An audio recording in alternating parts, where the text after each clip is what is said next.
Welcome back to Betsy Mind Freak Europa. I'm Betsy. And those of you that know me know that as a baby I was adopted.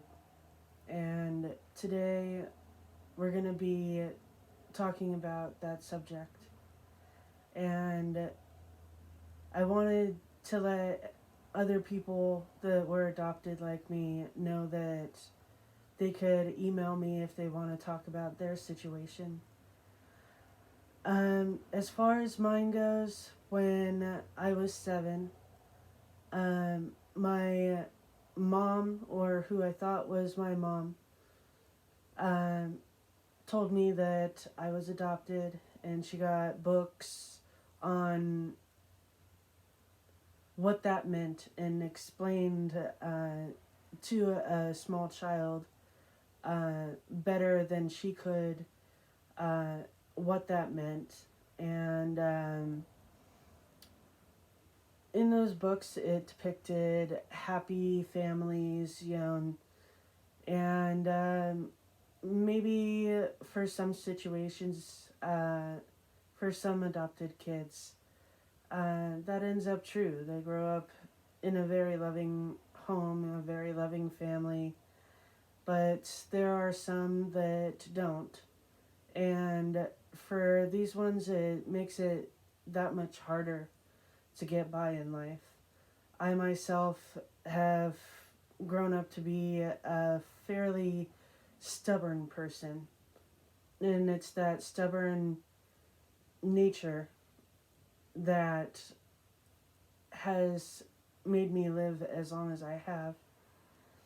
Pretty much since my mom told me that I was adopted, I went into severe depression. And I've been battling with it my entire life.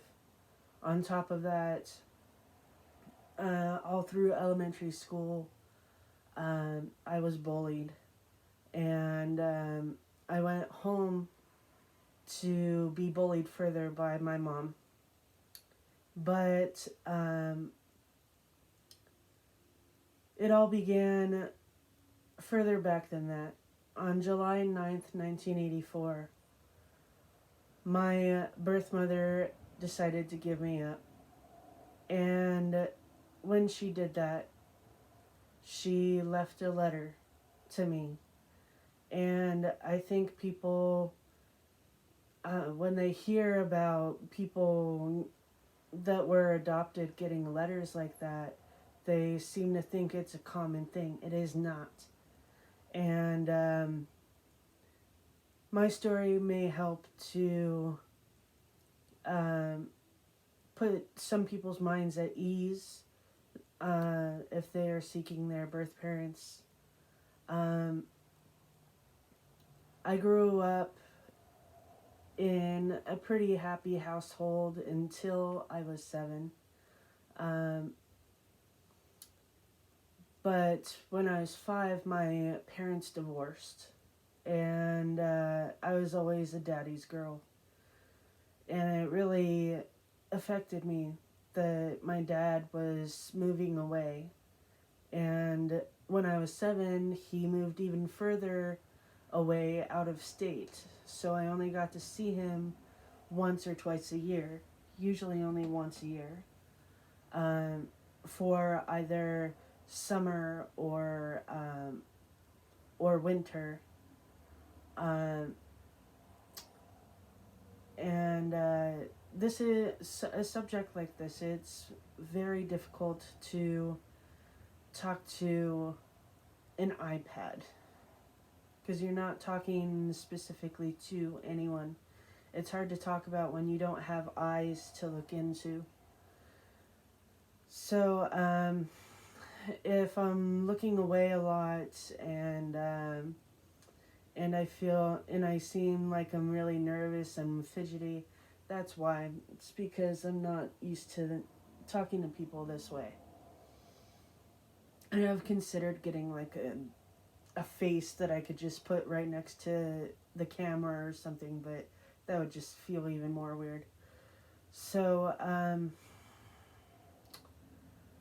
when I was 18,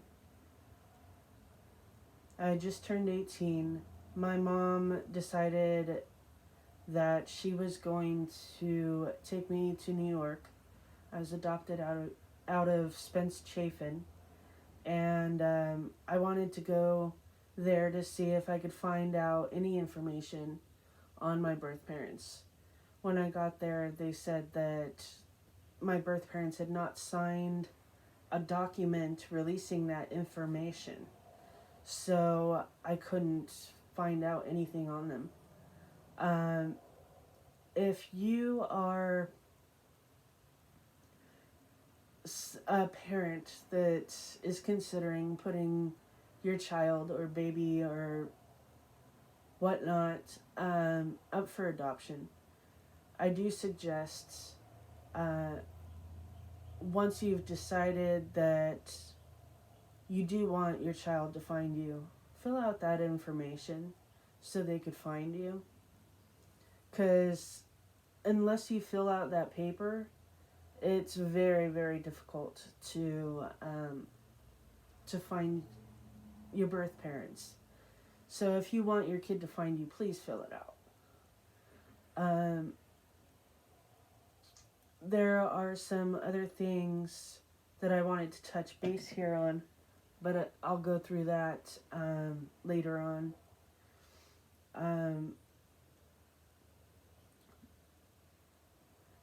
Let's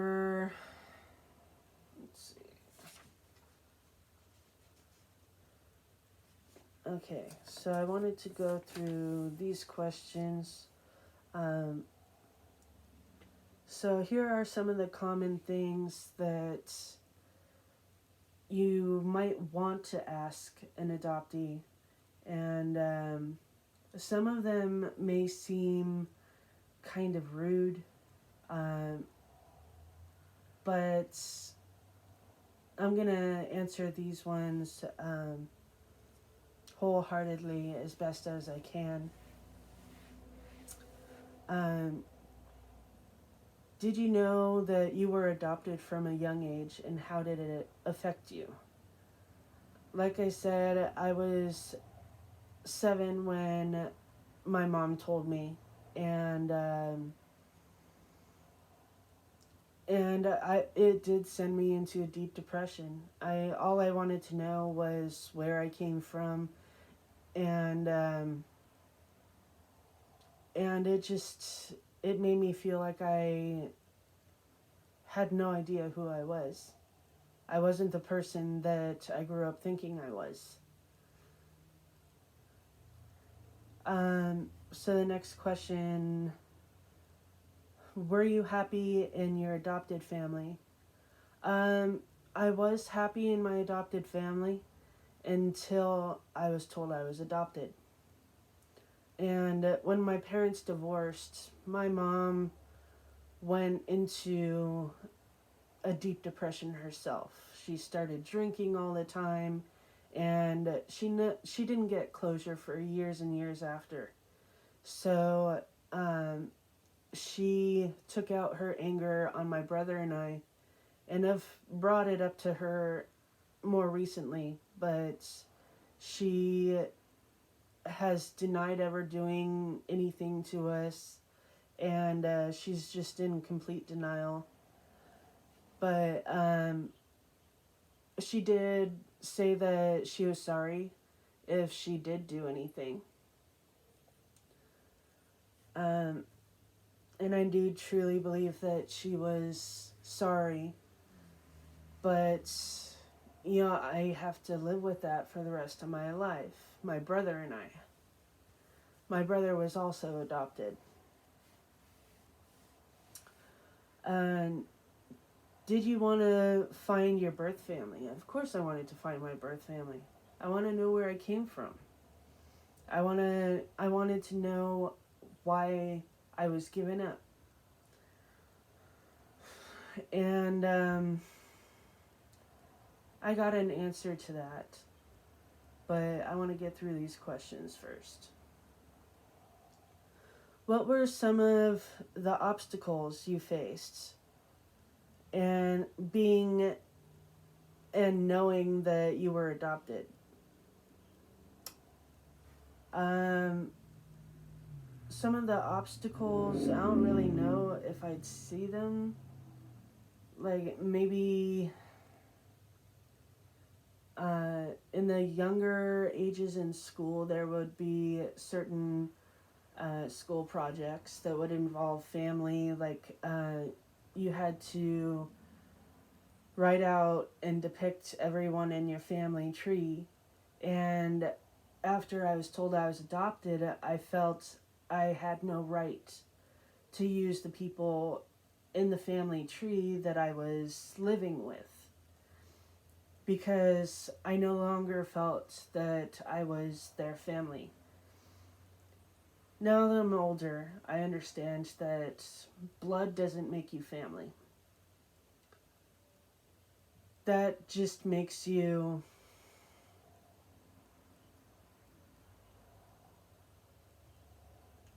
connected by blood, you know? And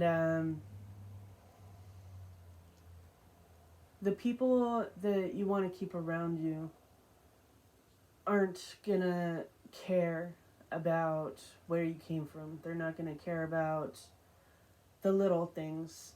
They're not gonna care if you act like a fool all the time, if you get drunk all the time, if you go through a lot of lovers. They don't care about that. They love you for who you are, and the rest is history. So if you have people around you that are constantly judging you and you feel like you don't belong, then you have every right to walk away from that family. You may find that your relatives aren't your family at all. They don't feel like family. But your friends that you surround yourself and you feel more comfortable with, they are your family. On this channel, you have previously seen a girl named Naomi. She and I are not related in any form, but we have adopted each other as sisters because her true family has not treated her like family. They have constantly judged her. They refuse to help her even now when she is dying of a brain tumor.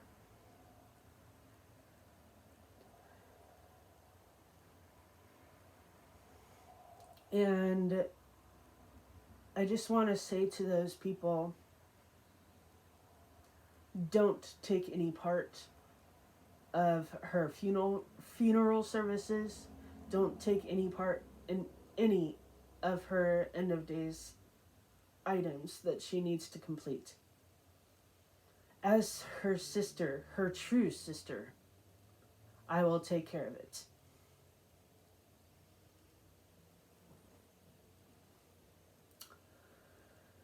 Moving on. Would you adopt? Well, I have a daughter already, and I would absolutely love to have a son. But I may get to the point in my life where I reach menopause and I can no longer have my own kids. But I would still love to have a son if I get to that point and I can't. So I would indeed consider adopting myself. Next question, should adopted parents tell their children they are adopted at a young age? For me, although I went through the depression, I'm glad that I was told, because over the years I was able to get past the anger that I felt. I was very, very angry at my birth mother. I rarely actually ever thought about my birth father, because it's, I don't know, it just didn't feel like he was really a part of my life even before I was given up. So um, I do think that parents should tell their kids from a young age that they're adopted, but they need to have a little more information. Um, Growing up, my mom insisted she had no information on my birth parents, down to the point that she didn't even know what my ethnicity was. Years later, I was helping her move, and I was going through boxes and whatnot, and I actually found an adoption file that had an interview, I guess it would be, saying it was an interview for my birth parents, and it actually listed what what they thought their ethnicity and mine was. Um, and it just, when I found that, it threw me into another fit of despair, because she was keeping this from me all this time, and I had to find on my own that she had this file, which had receipts, money that they had sent to the agency to cover the costs of everything. So I knew exactly how much they had spent on me and everything, and it was just a really horrible way to find out. So if if you are going to adopt a child and you're going to tell them from a young age, make sure you have that information, because they're going to want to know. And it doesn't have to be any identifying information either. You know, you could, in the interview on the page, it said that both my parents had brown hair and green eyes. And my birth mother liked to do a lot of volunteer work. Um, just knowing that, it made me want to be a better person so I could be like her. So, and my birth father was in construction, the paper said. I found out later he had multiple jobs. So it said adoptees are more likely to commit suicide. Did you have suicidal tendencies? I had a lot of suicidal tendencies. I even tried on a few occasions, but because I was so stubborn, I actually talked myself out of doing it. But there was one night that the depression got really bad. And I tried to call my friends. It was really, really late. Nobody was picking up. Nobody called back. And I've always liked swords and daggers. So I had a particularly sharp dagger that I was sitting out on the front steps with. And I was ready to slit my wrist in front of the house. But the last minute before I decided I was going to go through with it, I decided, because of my daughter, that I should call a hotline, a suicidal hotline. During this time, in this conversation that I had, I was talking to a lady. I told her everything I had gone through. And she actually told me, wow, if I had gone through everything that you had, I probably would have offed myself a long time ago. And I thought it was weird that somebody on a suicidal hotline was telling me this. But I'm glad that she did, because I understood that I wasn't alone in my feelings, that it wasn't just me. There were other people out there that would have done the same thing in my situation.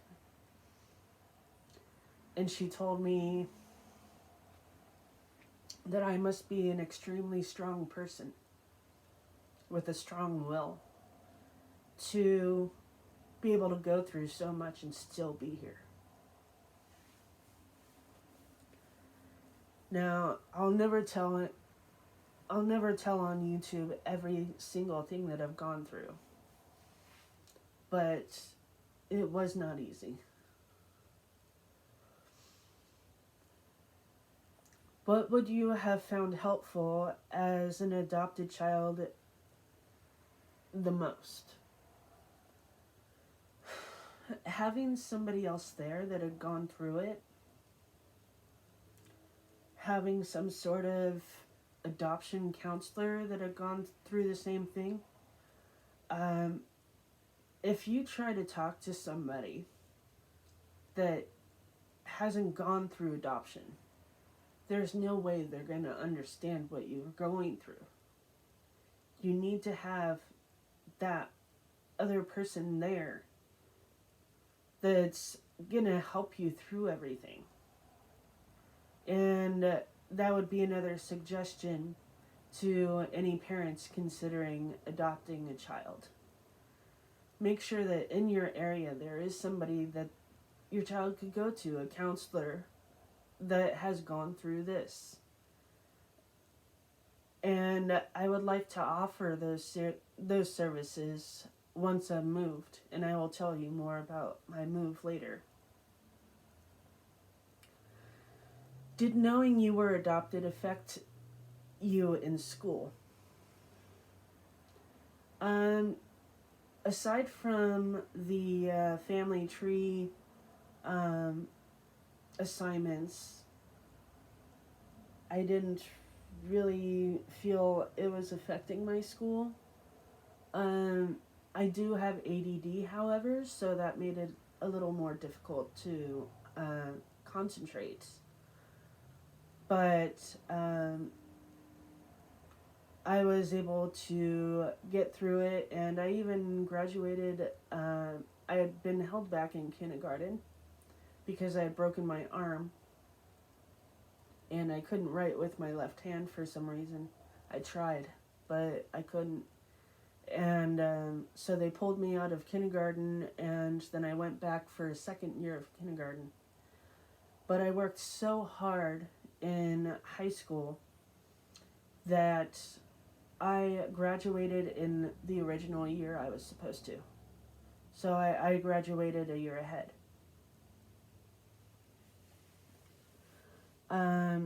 How did being adopted affect your physical health? Well, with depression, usually comes either weight gain or weight loss. And for me, it was weight gain. But that was partially also because my mom never really cooked for me.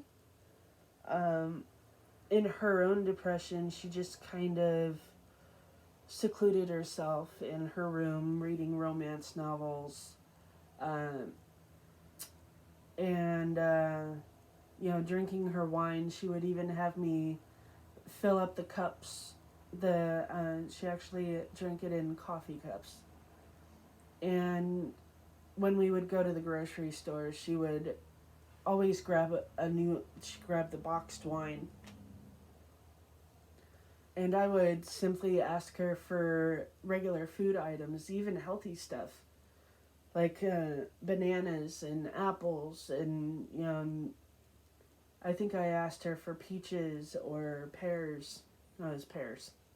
And at the time, I really liked carrot sticks with ranch.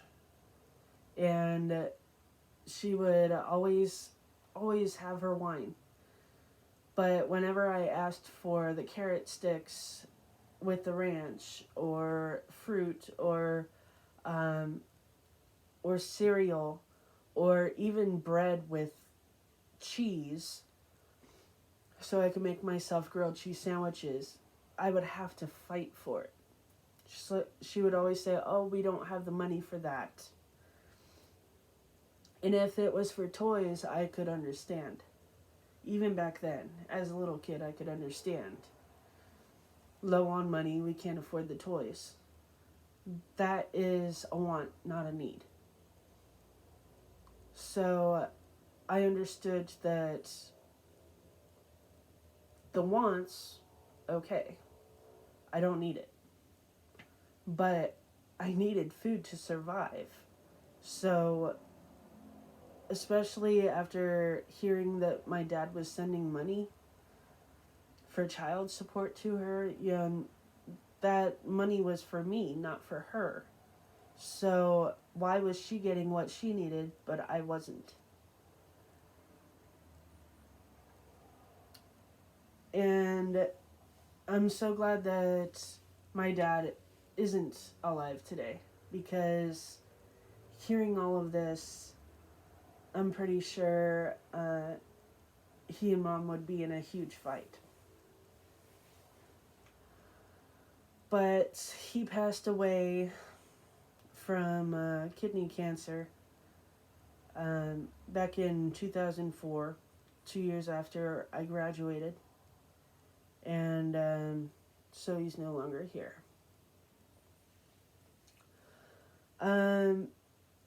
How do you feel about interracial adoption? I don't really care about it. I mean, as long as you're gonna love the kid, what does it really matter? I mean, I'm sure there are people out there that will be like, "Oh, well, that's easy for you to say. You're white." Like, so what? We all bleed the same color. So, you do need to be prepared to handle people that would question you like that in public when you're seen together. Um, but if you do come across people like that, just ignore them. You do need to be prepared to answer the questions that they have for their specific ethnicities. Um, Black children may need extra care, like for their hair and their skin and that type of thing. So you do need to do your research when you're going to be adopting a different race of child. But as long as you love them, it really doesn't matter. They're going to love you no matter what. So if you give them the proper love and attention that they need, and make it so you're able to answer their questions should they arise, then I say go for it. Do your real parents love you? Well, that's the thing. They're both my real parents. There's the adoptive parents, and I do know that my dad absolutely loved me. My mom, growing up, she said she always did, but I never felt it. And that added to my depression growing up.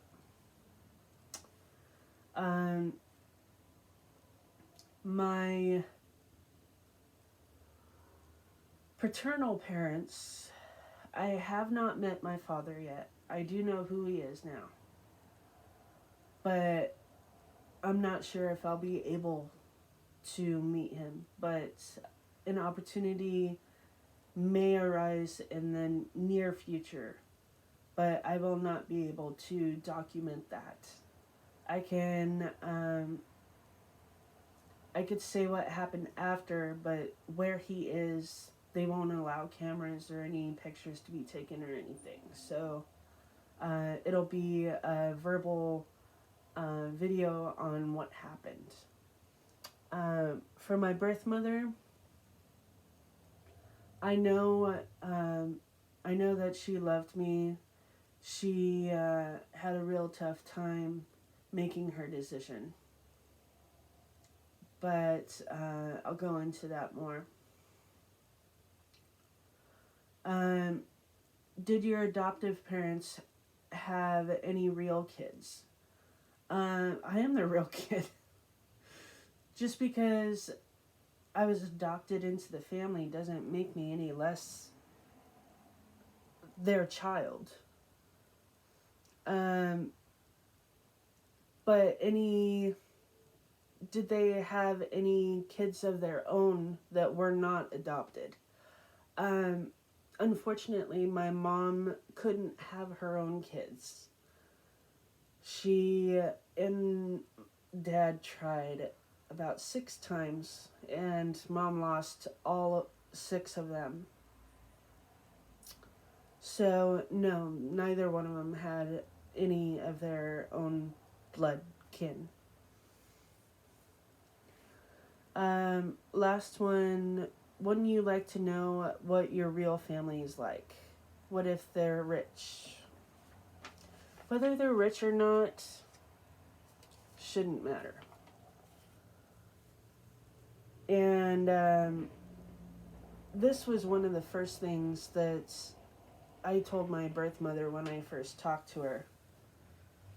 I wanted to put her mind at ease and let her know I was no longer mad at her for making her decision and giving me up. And I had no interest in money. All I wanted to know is where I came from. I wanted to get to know her if she would let me. If I had any siblings, I wanted to get to know them. I just wanted to know who I was.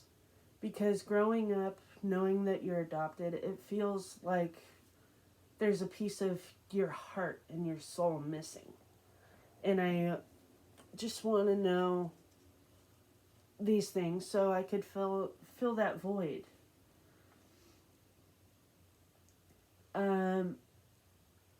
So as I mentioned before, I was adopted as a baby, and from what my birth mother told me, she was trying to make her decision all the way up till she had me, and they were asking her, they were holding me, and she was holding me, and they were asking her what she wanted to do. She was young, and she had been sent away to New York to live in a home that would take care of young pregnant ladies. And she ultimately decided that it would be best for me if she gave me up. She thought she was going to be giving me a better life than she could give me. And you'll find in most of adoption cases that is how it is. That was the decision for the mother, the birth parent of the child, is they didn't think at the time that they could give the child a good life, and they wanted to put them up for adoption to try to give them the life that they knew they couldn't give them. So do keep that in mind. Very rarely will you come across a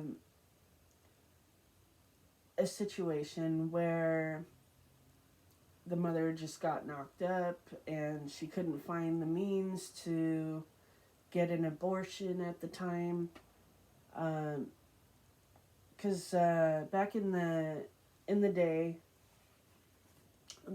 abortions were not easily, not easy to do. Medicine has come a long way, and so it was a very expensive procedure.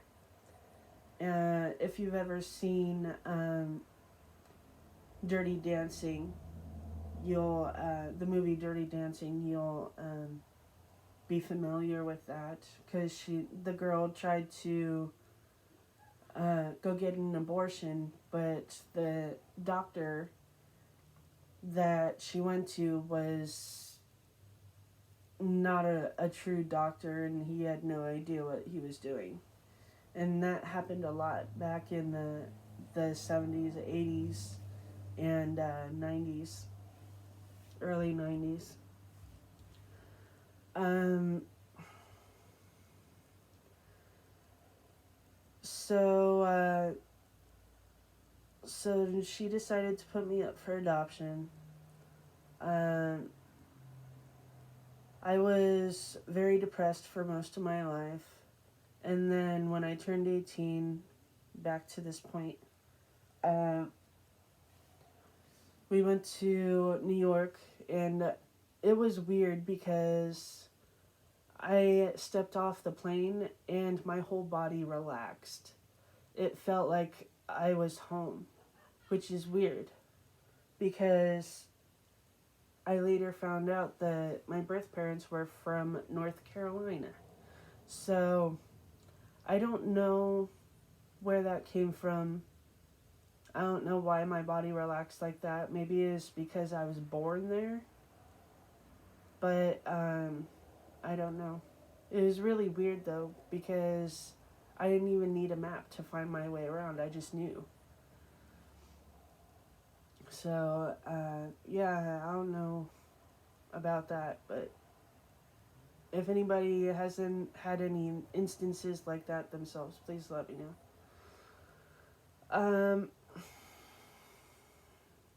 So I got the letter from the agency, and when I got back to the hotel, I read the letter, and I could not stop crying because it explained everything except why they didn't fill out the paperwork releasing their information. And that has been my biggest question all these years. And when I finally talked to my birth mother, she said, I didn't know we had to. So, I know it seems like a flimsy excuse, but especially now that everything is online, you could have just submitted it online, but I guess she had moved on enough with her life that she didn't really look into it. She didn't think to look into it. But thankfully, years later, after having my own child, being married, which didn't last long, we are still technically married, but we've been separated for a few years now. And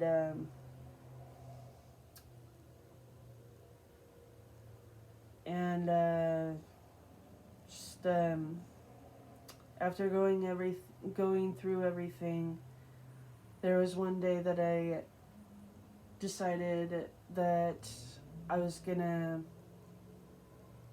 look into Ancestry.com.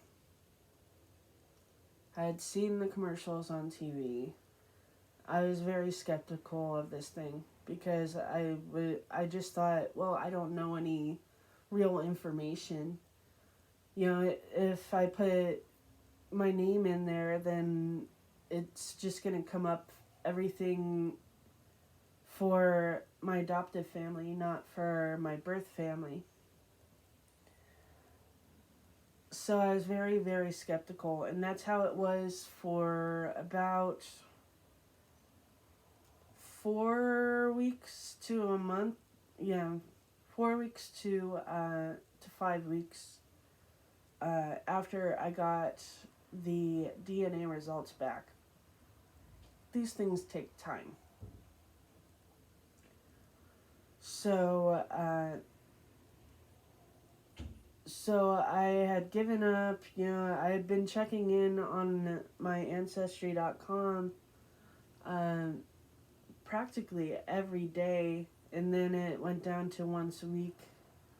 And then I just got real busy doing things. So one day I woke up and this lady had left me a message on my Facebook through Facebook Messenger. Her name was Sabrina, and she told me that I had a high DNA match with her stepdaughter, whose account she was managing on Ancestry.com. And she wanted to know where the connection was. So I told her a couple of details. That I was born July 9th, 1984. My birth mother had left me a letter. All I knew was that she liked doing volunteer work, that my dad was a construction worker that liked motorcycles and had a deaf brother. I actually found out he had two later on.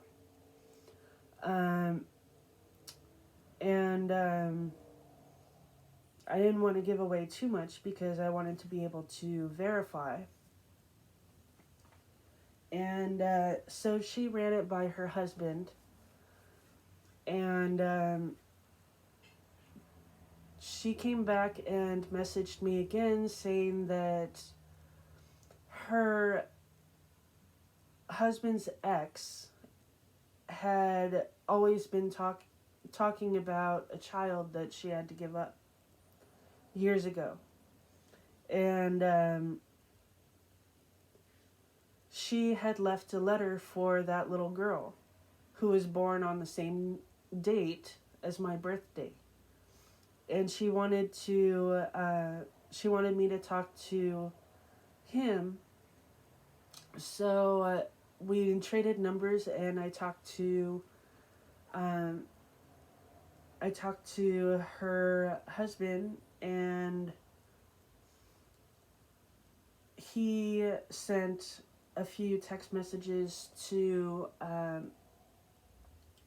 his ex-wife or ex-partner, and he was quite sure that this woman was my birth mom. And Sabrina's stepmother and stepdaughter was my half-sister Crystal. So we waited to hear back from the ex, and her name was Michelle with one L. And I actually had plans to go to dinner with my mom and my daughter that night, but she stayed up until we got back from that dinner, and I believe it was after midnight where she was by the time I was able to talk to her.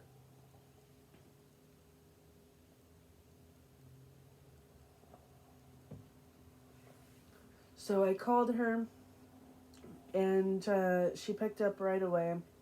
I had already sent her a text saying that I wasn't mad at her, and I had no interest in money, and I just wanted to get to know people. And so she had said, well, just text me when you're available to talk. So she stayed up, and finally I talked to her, and that was June 11th of this year. And we verified through other information that she was indeed my birth mother. So that was the first time I talked to my birth mother after 37, almost 38 years. Um, and we both thought we were gonna be emotional wrecks, but we talked for about an hour, and almost every single day after that, we were texting each other or calling each other. And a month later was my birthday, my 38th birthday. So she and her husband actually flew out. Her husband was not my father, um, but a very, very nice man named Todd. And so they flew out to meet me for the first time. I met them the day before my birthday on July 8th. And I usually barbecue for my birthday, so we got to know each other at a local brewery, um, which is the only all-woman owned brewery in California, I believe. Um, and that's the Dragon's Tail Brewery here in Montclair. Um, and she had gone through a lot in her life. In addition to giving me up, she had gone through her own uh, issues with drinking and over drinking beer, and she actually lost her daughter Crystal for a while. But after being in a crash, I believe it was, she decided to turn her life around and came back from it. Now she owns a house, she has her own land. And when she and Todd came to see me and they saw my living conditions here, which it's 5 people in a 2-bedroom house. It's not even a full-sized house. It's just like a little townhouse, which is a small 2-bedroom apartment, basically.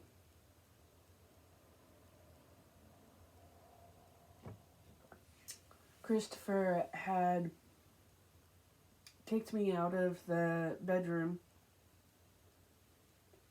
that I had lived in for years to make room for Naomi that had moved in because her dad had kicked her out, so she was living on the streets at the time. Unfortunately, she had to go find other living arrangements because she was constantly bringing over people, but I won't get into that. And then he never invited me back into the room. So I am out in the living room. I used the bookshelves to create a barrier, so we have a little bit of a living room left, and then like a little makeshift bedroom behind the bookshelves. But at first, Christopher's brother William was using that as his bedroom, so my daughter Alex and I were actually sharing a bed for about 2 years. And that was very difficult because obviously, two people, especially of my size, I'm a 3X now. And there was just no way that 2 of us were going to be able to sleep in the same bed at the same time. So it was very difficult to figure out the sleeping arrangements. And for a while, Alex was actually sleeping on the couch. Sometimes she would sleep on the couch, sometimes I would. And finally, while I was working at Walmart, they needed people to work overnight. So I thought, okay, well, I'll get extra hours, extra money. I could start to save up money so I could move out with Alex, and, you know, I could start living my life the way I want to. Um, about 3 months after I switched to overnight, COVID happened. And nobody would rent to me. Uh, Not only because of COVID, but because I hadn't known that I had really bad credit. So since I was working, I talked to my ex, and he said, "Well, try self-lender." Self-lender actually really helped my credit. It's I made $35 a month payments, and they give you a credit card after you make a certain amount, and it gives you like a $200 limit at first. And if you continue to make your payments on time, then they raise that limit. But since then, I have left Walmart. I've gone through all the money I saved up, and now I'm barely keeping my cell phone on and making the minimum self payments from the child tax money. So and then anything that's left over from that, I've been using to give myself the one luxury I allow myself, and that's beer. I usually get like a 30 pack, and I make it last like a week. I know that doesn't sound like very long to some people, but I'm a big girl, and I have a very high tolerance. Um, it was during that time that I decided to, on St. Patrick's Day, put my DNA in to Ancestry.com because it was half off. And I'm really glad that I did, because now I've met my birth mother, and she is such a beautiful person.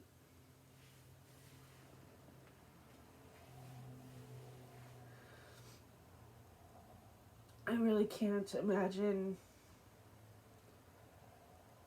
my birth mother being any more than she already is. And I know she's not perfect. Nobody is. But she seems that way to me.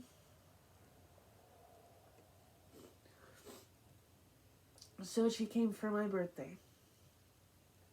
And then a month later, in August, she came back to be with me for her birthday. And then, after talking on the phone, she asked my daughter and I to come visit for Christmas. Alex, through her own decisions, for her own reasons, decided about a week ago that she didn't want to go. But I get on a plane tomorrow, and this will be the first time that I will be meeting my half-sister, Crystal. We have been texting back and forth, and we're so excited to be meeting each other.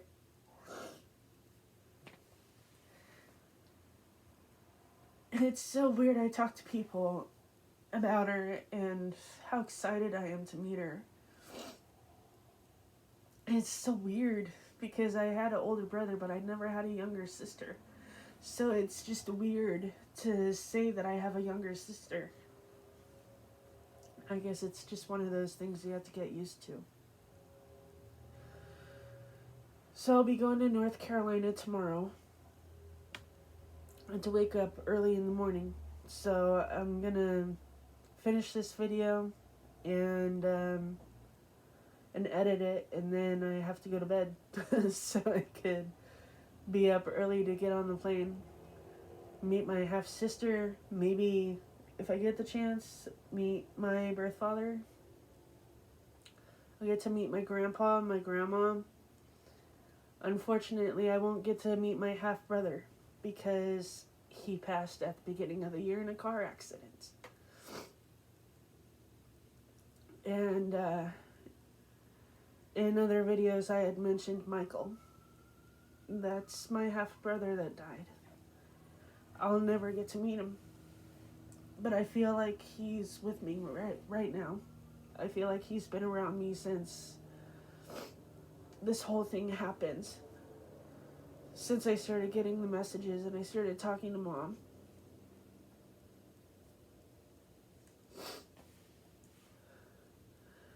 And after we decided that I was going to come visit and meet everybody, Mama Michelle extended her hand further after seeing my living conditions and offered to open her doors in North Carolina to me. So I will be moving to North Carolina in March. Alex is 15. She'll be 16 this July. So she's old enough to make her own decision whether she wants to go or not. And she's made the decision to stay here. And she'll continue living with her father. And I will just try to take notes from Mom and learn from Mama Michelle, and she'll help me to learn how to become a normal adult that knows how to support themselves and balance the checkbook and all that. So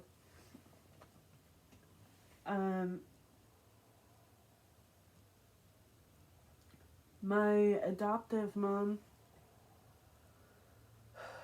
was very afraid that this was going to happen. But Alex is staying here, so I'm not going to move away and never come back. I will see her again. And she told me, after years, she told me the story about how she and Dad ended up adopting me. The one thing I could never really understand is the reason for it. Like, I understand that she couldn't have her own kids, but growing up she always told me that I was my dad's birthday gift. And that messes with a kid's head. So don't ever tell a child that you were a gift to somebody else. We are not, no matter how much you paid for us, we are not things to be sold. We are not items. So please do not make that mistake and tell your child that.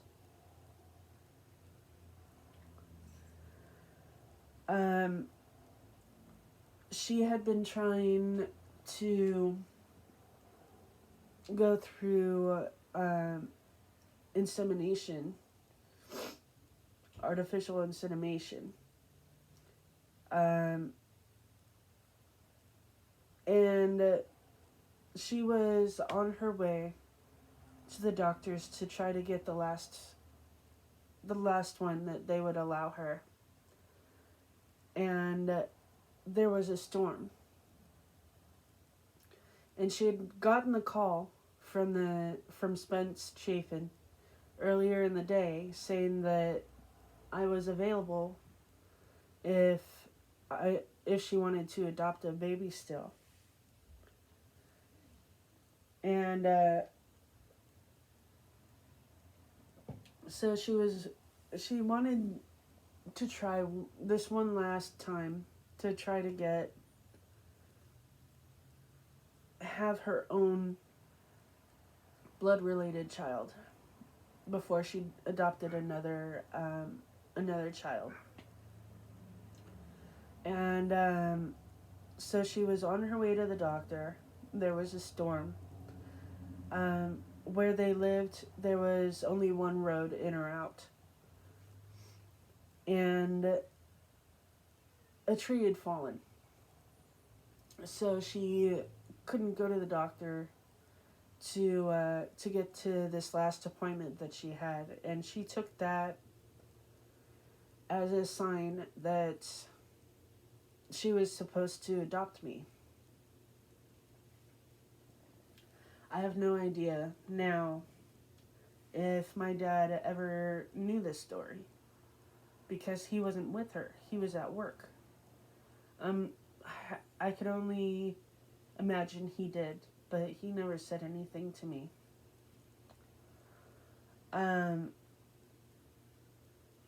So that's how I ended up with the family that I did.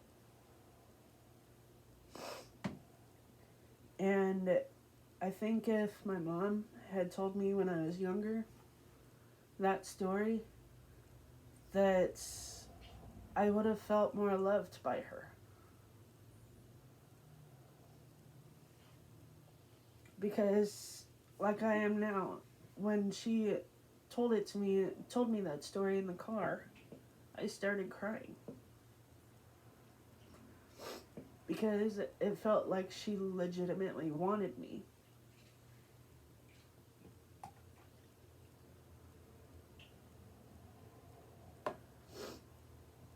So I'm going to move on from my story now that I've hit the hour mark. And I'm going to switch to things people say to adoptees that they probably shouldn't. Sometimes you'll come across people that say, "You don't look adopted." Adopted people come from all walks of life. And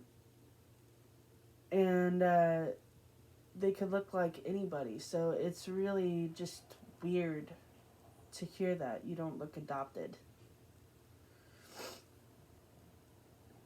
Sometimes you'll be asked, "Who are your real parents?" My parents are my real parents. I understand what they're actually trying to say, but to that, most adopted people would have to answer, "I don't know."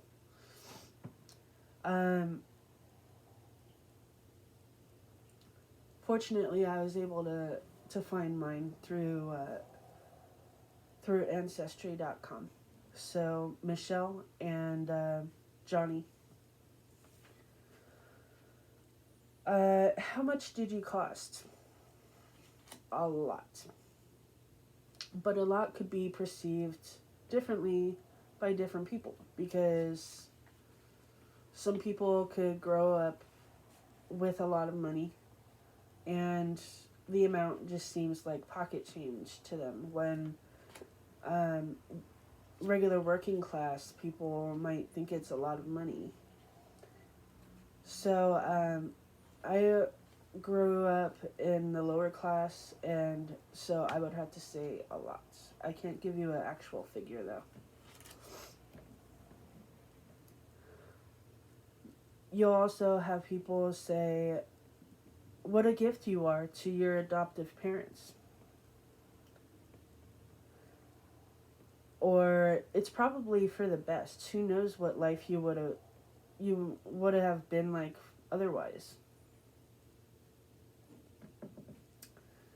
Um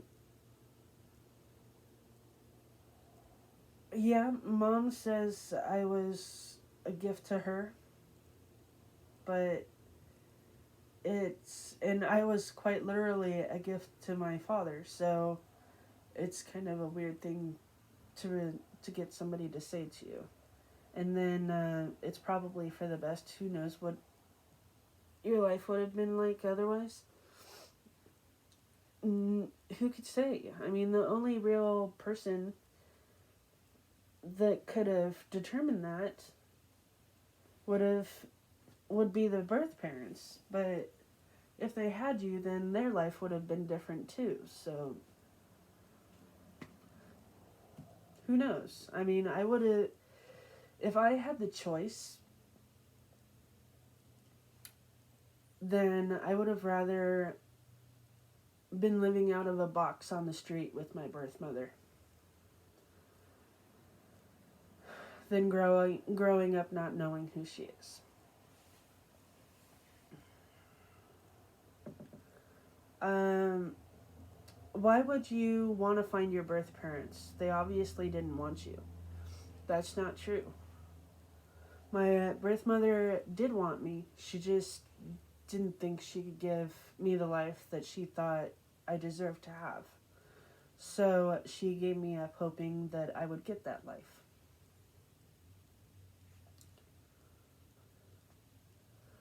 Um, so why would I want to find my birth parents? Because I want to know. I want to know where I came from. I want to know why they gave me up. I want to know all these questions. So I have a friend that's happy being adopted.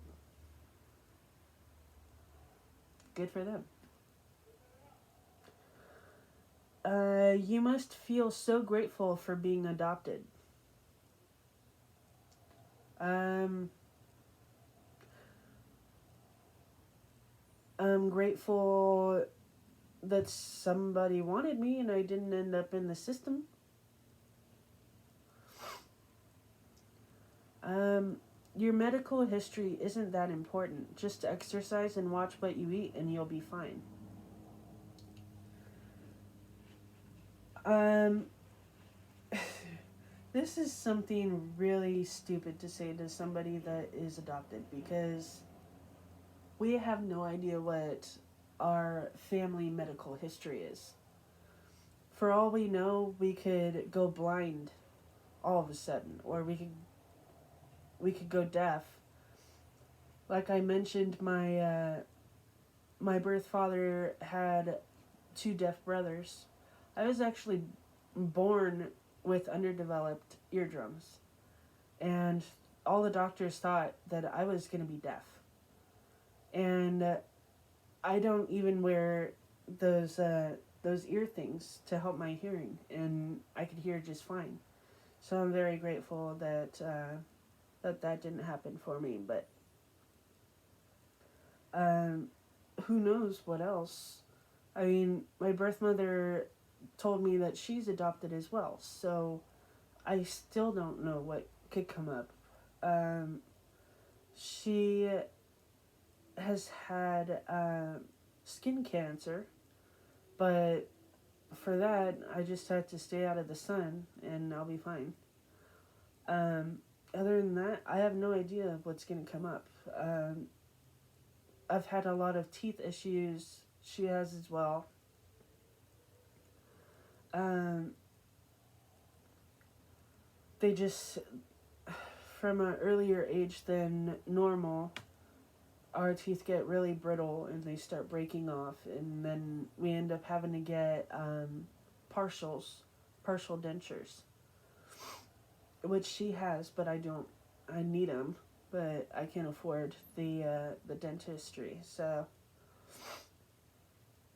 eventually, hopefully, once I reestablish my life and I start living the life that I want to, I'll be able to get that done. Um,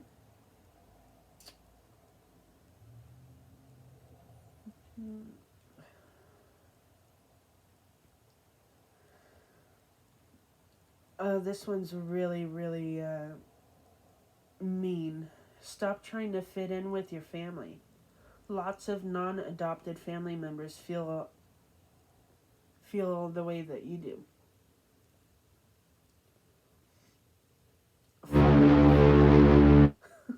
Like, seriously. I'll try to fit in if I want to. I mean, I don't really. I've always kind of been my own person. And, I am the way I am. And if you don't like me, then bugger off, But, I could see how with other people that are a little more sensitive, that would really piss them off or really make them sad. And for some people, I could even see that statement leading to a suicide. So if you want somebody to commit suicide, go ahead and ask that question. Have that blood on your hands. I wish I was adopted. No, you don't. What would you do with your original birth certificate? I have no idea how to answer that. Maybe put it in a frame and put it on my wall, or put it in like a scrapbook or something. I don't know. I mean, what can you really do with it?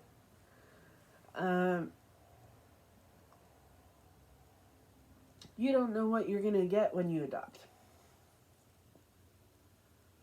You don't know what you're gonna get when you have your own child. That's all based on how you raise a child. I can see partially where they were going with this question. As far as health-related things, you can specifically request that you have a healthy, fully healthy child with no added other health issues, or you could request that you specifically get one, so you could give love to a disabled child that otherwise would not have a family to grow up in. At least you weren't aborted. Mean. Some people might say, I wish I was.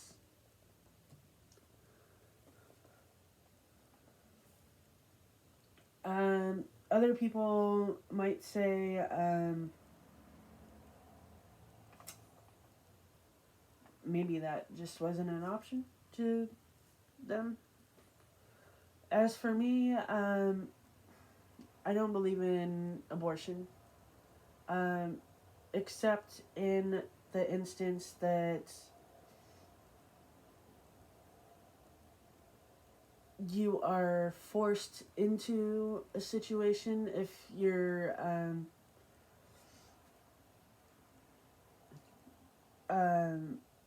if you're in the middle, if you get caught in a gangbang or something like that,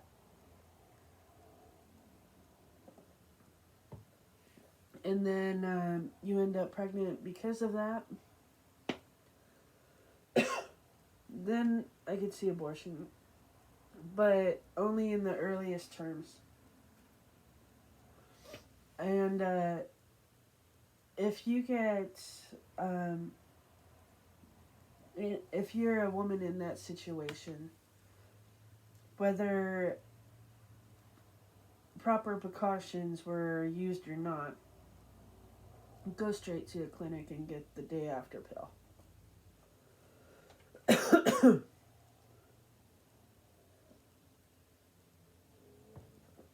I'm in Christopher's bedroom right now because he's at work, and I needed somewhere quiet to do the video. And the air is just really stale in here, so I'm like dying.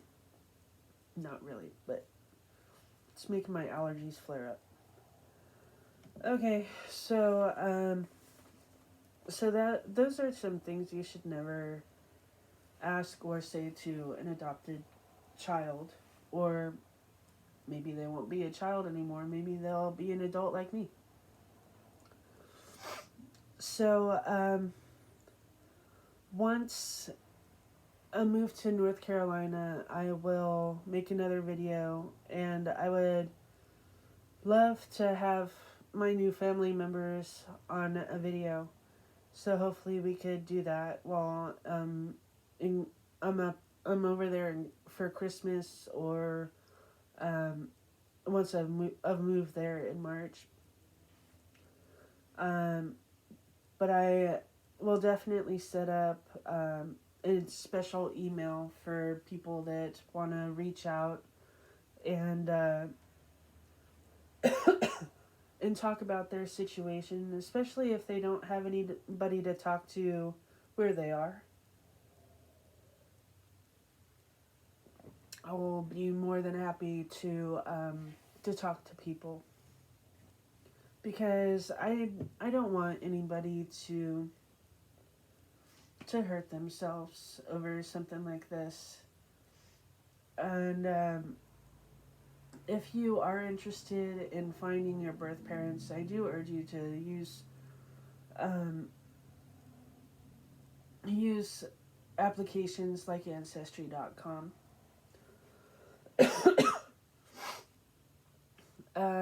If you are more interested in finding out the health things, like if you're not interested in finding out your birth parents, looking for your birth family, but you want to know more about your health within your own body, and then there are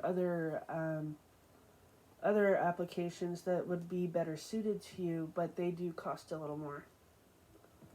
Ancestry goes both ways. Some applications go one way or the other, but Ancestry does do both. It's just more expensive to do both. Going with the suicide thing, if you are finding yourself in a situation, whether you're adopted or not, and you just don't have anybody to talk to in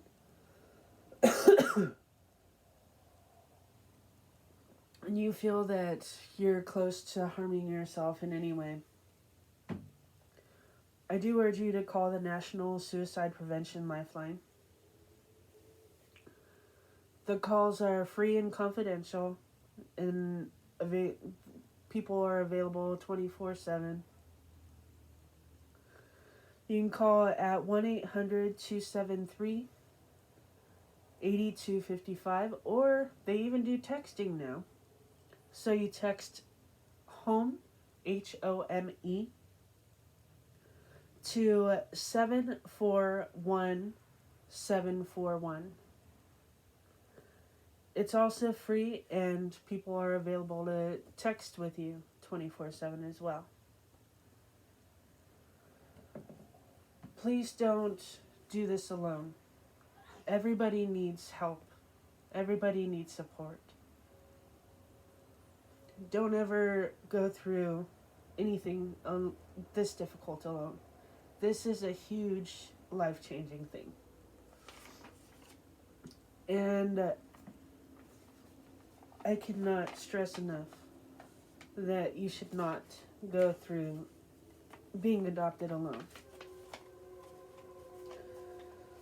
So after going through all this and getting emotional with you,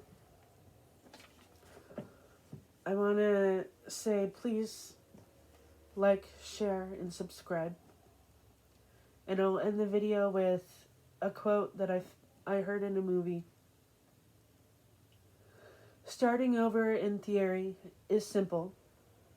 You put the past behind you, take what you learn, and begin again. But it's not as easy as it sounds. Moving on means letting things go.